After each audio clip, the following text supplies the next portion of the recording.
Hey everybody, how's it going? I have not been at this bench in forever, it seems. It's actually weird sitting here. I spend a lot of time here. This is kind of my home away from home. Um, but yeah, a lot of you guys have noticed. I've had a lot of comments. Tim Manor, are you still working on sauce? Oh yeah, I'm not gonna stop. I took a little sidebar. I didn't stop making content, but it's summer, friends. We've been going to the lake. I've been spending a lot of time with my wife and daughter. I don't want to miss this time. They're young for so minuscule. She'll be a year soon, and it's like I feel like it's gone. I didn't have enough time. So spent a lot of time with my daughter, been getting yard work done, stuff that's been lingering for years. It kind of weighs on you. I got this to do and that to do, getting projects done. And yeah, friends, it's just like I'm going to start a build. I need to give my all into a build. I need 100% attention, and just been busy lately. I want to jump back into this 460 Stihl. You guys know I ran this on video. My buddy built the saw. It runs great. I was going to do the bottom end, but actually it looks minty. Why mess with a good thing? So what I chose to do with this had a big bore top end. I don't know which one it was. I think it was probably a highway. I didn't want to do a big bore. I wanted to do a stock bore 460. This saw came with a minty OEM cylinder, so I'm like, perfect. And I picked up a Meteor piston from Wolf Creek Saw Shop. Thank you, Ryan. And let's have a look at this piston. This piston looks minty, but I'm going to show you guys a few things. I recall seeing a few things that I don't like on it. So let's do that. Let's put this Meteor piston in. We got to check the squish on this saw and retime it. I always retime a saw if I change the piston, because you never know. Deck heights can be a little, crown height of the piston can be a little off, pin location, all that stuff. So you're best to recheck, make sure your skirts are the same length, or your timing can be off. You could grind it and have the wrong numbers. So let's get back into this. I'm happy to be back at the saw bench. I'll bring you guys in, and let's rip this saw apart and put this new piston in it. Okay, here's the remnants of the 460. Just gonna take this thing down. I think, oh yeah, I remember this. I think there's Loctite on these bolts. Not a bad thing. They'll never come loose. Okay, I usually, friends, when I'm working on a cylinder, I just put 2 bolts in. I've never had a problem with that. I'm going to take these bolts off camera because they are kind of stiff with the Loctite. Okay, I got both bolts out, slide it off. Now, this thing has the base gasket in it. I have a new base gasket for this saw, but I'd like to see... These have a metal base gasket, kind of interesting. That's a Stihl thing. I'm not against that. You'll never blow out a metal base gasket. Just gonna push out the wrist pin. Okay, I got the wrist pin out. Pull it off. Now, I want you guys to have a look at a few things. Let's have a look at this piston. This is a used piston. You guys see how shiny it is on the bottom? Okay. It's got a little bit of fine scoring on it. Not bad though. I mean, it looks not too bad, but this piston's got no machining marks on it. Okay. And it's shiny on the intake side. Now, if you notice, look how short the skirts are. A piston like this, in my experience, tends to wear faster, okay? Because there's not as much bearing surface here. It's kind of top heavy. Does that make sense? So, I don't know if that's going to change the longevity, but I'm pretty sure that these are going to wear a piston skirt quicker than a saw with a longer skirt on it. Okay, let's have a look at this Meteor. Okay, so again, if you see a really shiny spot, this one's not horrible, but it is starting to wear. You can see the shine there. That's from the piston doing this, okay? It rocks a little bit and it'll wear because it's really only bearing.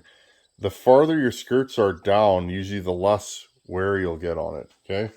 But you can end up with a lighter piston, right? This piston's really light. Let's have a look at the Meteor, compare the two.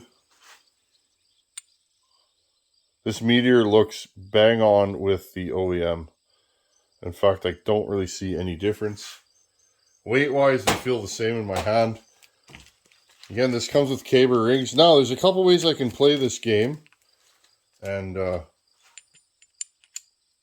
have to think about it. I'm always in deep thought when I'm building a saw. I build saws for the person that's going to run them. I like to, the guys that have my saws are people I know. And I know them. They're my friends. I know how they run a saw. I kind of know where to go with them, or at least I think I know, right? Sometimes I miss the mark, but this saw is going to be in a tree service. It's going to be cutting hardwood, and it's probably going to run a long bar, okay? So, I'm going to build a little bit of a torqueier build on this one, but still go for airflow, right? Remember the 288 I built? That saw was an orangutan. Still haven't had a chance to get out and do some cutting with that saw. But that saw's an orangutan. It pulls RPM, and guess what? I didn't really raise the exhaust roof, so I corrected it after I took the base gasket out to tighten the squish. So it's like proof's in the pudding there. You get them to flow air, you lighten the piston in that. Often they'll be a little revier, but still maintain a good torque curve. So,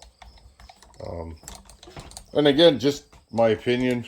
Everybody has their theories, and I like that. More theories mean more thought and more,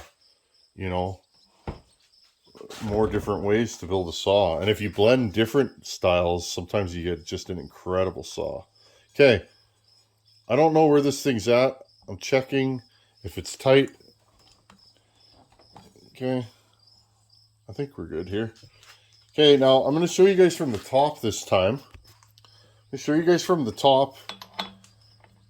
Put your piston stop in. Okay, now when you're spinning this, it'll stop one way. Okay, and I'm reading, just want you guys to see this from the top. I'm reading 56 degrees, okay? Right here, 56 degrees. And now you spin it the other way and it'll stop if you're zeroed at 56. Now I am at 57, so I know I need a half a degree. I'm 56 and a half then. Okay, so I just put it at 56 and a half, spin it back around, and I'm at 56 and a half. That's how you know your wheel is zeroed. This is the number one thing you got to do if you're going to port. You got to zero that wheel. If you don't, your numbers are going to be super wonky. Often I get guys sending me numbers, and right away I can tell their wheel's off because the numbers don't jive. You know what I mean? Porting numbers really are just a language, right? And once you know how to read a wheel on that, you kind of know if your numbers are off. Okay, let's get this thing set up, and we'll just time it and check the squish. I'm not sure what the squish lies on these. I don't know if they're tight or loose with a gasket, so I'm going to start without a gasket and see where we're at. Okay, this is just right back to the basics, but this is what's needed often. You know, a lot of people that tune in have never measured squish. Okay, take your solder. This solder is really thin. It may not be good for this application.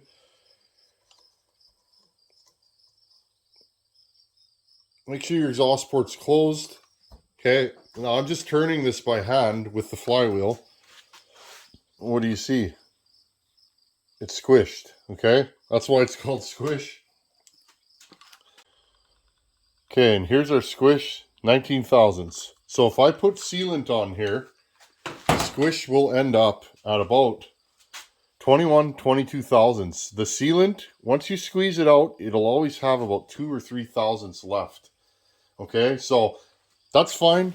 20 to 25 is kind of what I shoot for. Sometimes it's 30. That's just the name of the game for me. But okay, so we have 19,000 squish. I will write that down. Okay, now all I'm going to do, friends, I'm going to look for the first ray of light through the exhaust port. Okay. You can do it any way you want. Some guys check with a ring. Some guys look for light through the spark plug holes. Some guys look through the exhaust port and look for the top of the exhaust port opening. Okay, it opens right about there. So I'm seeing 100 after top dead center is my exhaust. Now, I'm going to peek in there again, and I'm going to look for where the transfer's open. It sometimes can be a little bit difficult. I don't know what kind of blowdown these run. Because again, I've never ported one of these. I may have checked it before, but friends, I didn't write it down. Right there. I hear these are strong saws out of the box. Right there. Yep, long blowdown. 126 after top dead center. So this saw has 26 degrees of blowdown factory. Which is kind of where I set a lot of my saws. Now, I'm just going to look through this side, and I'm showing you guys from the top just so I can point. Okay? Intake opens right there. 74 is what I'm seeing. Okay, 74.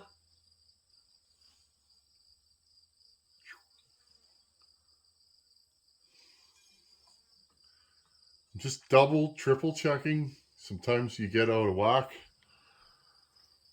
73 is what I'm getting this time. 73, and it closes at... Interesting. So friends, I'm going to leave this in the video. I am getting odd timing numbers. It opened at 73 and it closes at 70. That's a little bit off, isn't it? Which tells me maybe I bumped my wheel. I'm at 62 and 64. My wheel moved. So what do we do in that case? Okay. Put it right there. Now I'm going to tighten my wheel. It has loosened off. Give me a second here. Okay, I tightened my wheel. I like showing this stuff because it's important. 63 and a half. Where are we at this way now? 50. So we are even way far off from where we were. So all I'll do is, okay, 54, 58. So I think we're going to be about 55. So I'm 2 degrees off. So I'm going to go about 56 and a half, just like we were last time. Now, you guys already saw that, but I'm going to show you again, 56 and a half. So now what I'm going to do, I don't know where my wheel moved, so I'm going to look at the exhaust again. Now I'm just looking through the spark plug hole this time because it's kind of dark in the shop and I got light shining through the exhaust port right there. So I'm getting 100, so I know that didn't move. And now I'm looking at the transfers. Now I can see the transfers through the spark plug hole, friends, and I'm just, you can see I got this big light here. I'm just looking through with the light. Okay, and I can see the transfers open.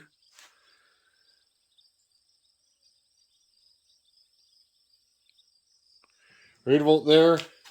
Yeah, we're at 126, 127. And again, I will confirm with a ring. By putting it at bottom dead center, I'll put a ring in the cylinder and I'll turn it backwards until I hit 126. I then look where the bottom of the ring lines up. If the bottom of the ring lines up with the top of the upper transfer, I know my timing is indeed 126. Okay, so we're at 100, 126. Now, let's look for the intake timing. Right about there. 72. Where does it close? 72. So we have 144 degrees intake timing, 100 exhaust, 126 transfers. Okay, and again, take good notes. Now, friends, I'll admit, I didn't write down. I think we timed this once before, or maybe I timed it off camera, but I didn't write it down. 100. The exhaust is at 100 after top dead center. Transfers are 126 after top dead center. I will reconfirm with a ring, and I'll show you guys that in a second. Intake is 72 or 144.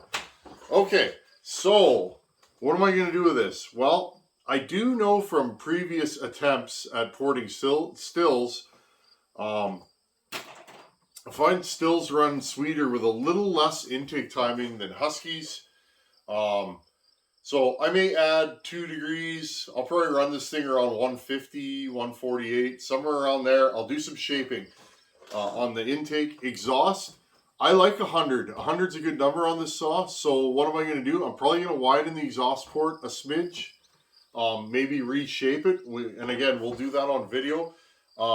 Transfers, I may shorten the blowdown on this just a smidge and reshape the upper transfers. And then do my regular go fast work. I will open up the windows on the piston because again, there's not a lot of room for air to go through there. And I will do my typical lower transfer work. I like hogging out lower transfers. I find the saws really breathe, and when they're at peak RPM, they really cut. My buddy phoned me last night, and he had a saw that somebody else ported. I'm not actually sure who. It doesn't matter though. And he ran the saw, and he was like, "Yeah, it's okay." And I'm like, "Give it some time. Let it break in. Let it run." And so what did he do? He sent me a video of the saw. I'm like, "Wow, that thing runs good now." Now, me being me, I was like, "Oh, you broke it in. It runs better." No, he's been running that thing daily. He took the cylinder off and he hogged out the lower transfers, put it back together, and the saw started running good. Now, I'm not saying every saw runs good like that, but, sometimes they do run really good, especially if you have airflow constraints. But here, so what we'll do now, I got everything written down, so we're 100, 126, 72. Those are good timing numbers. The intake's a little lazy, but we can fix that really easy. I wouldn't cut my intake timing into the piston skirt on this saw just because it's so short, right? Piston design denotes what I'll do to a saw. If it's really short like this and kind of top heavy, I'd rather not do that. Anyhow, let's double and triple check. I think this is a 52 mil ring. Yeah, it is. Let's take a 52 mil ring and put it in the cylinder and reconfirm our transfer time, and I'll show you guys how I do that. Okay, I'll do this in real time. It's nice to be back on the bench. It is. I want to build this saw. Just make it a good work saw. I'm not going for crazy power. This thing has to last. My buddy cuts 6-7 days a week. He's an animal. Like, the guy works, and I don't even think he knows he's getting this saw. So I'd rather just build saws for people I know.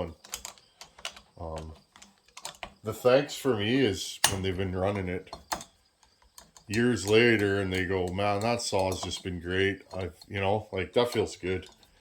It's the thing, you never know if a build's good till it's years old often. That's why notes are so important to me. Just because I run a saw right here, right now, and it's strong doesn't mean it's going to last. So to me, it's like, I don't know. I'd rather just run the saw, say, yeah, I like how it runs, but I mean, you never know until a build is proven before you can say, yeah, this build is a good build. Okay, I popped the ring in there. You guys can see that right here. Okay. Put the saw at bottom dead center. You guys see I turn the wheel there. Piston is all the way at the bottom. All I do with this is I'm going to put this cylinder on right there. Okay. Now, I think it's like 126. Watch my hand. I'm going to turn it backwards. Okay. 126 is right here. I'm going to turn it backwards to 127. Okay. And turn it backwards to 127. Put it back at 180. And now have a look.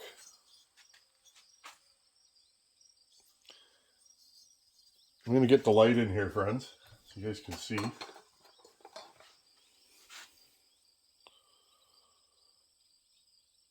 There you go. You see that? The bottom of the ring is flush with the top of the piston. Now notice, these pistons are swept up a little bit. I'll often do that to saws. I don't know. When they open at the primary side, which is the intake side, when they open at the primary side first, I find a lot of saws like that. They wake up. Okay, so there you go. I actually accidentally went as far as 126, but that's where she's at, 126. And it's level on both sides, so I know one transfer doesn't open before the other. That's how you know where your transfers are opening at. Now, you can go a step further with the exhaust and do the same thing. Like, let's time the exhaust now. This is how I get my lines, you know, my lines that show me where I want to port to, give me a rough guesstimate, is I take it, okay, so we think we're at 100. Okay, put the exhaust at 100, go back to 180. Now again, looking here, where does the exhaust open?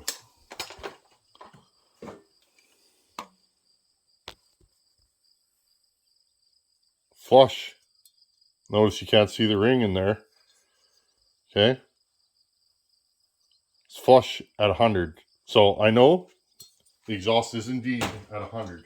As long as my wheel's zeroed, right? If your wheel's not zeroed, well, it could be anywhere. Okay, if it's 2 degrees off, I could be timing that 102. Say, well, I want 100 exhaust roof, grind it up 2 degrees, then re-zero my wheel. The next time I time it and I'm at 98, well, maybe I don't want 98. So interesting, isn't it?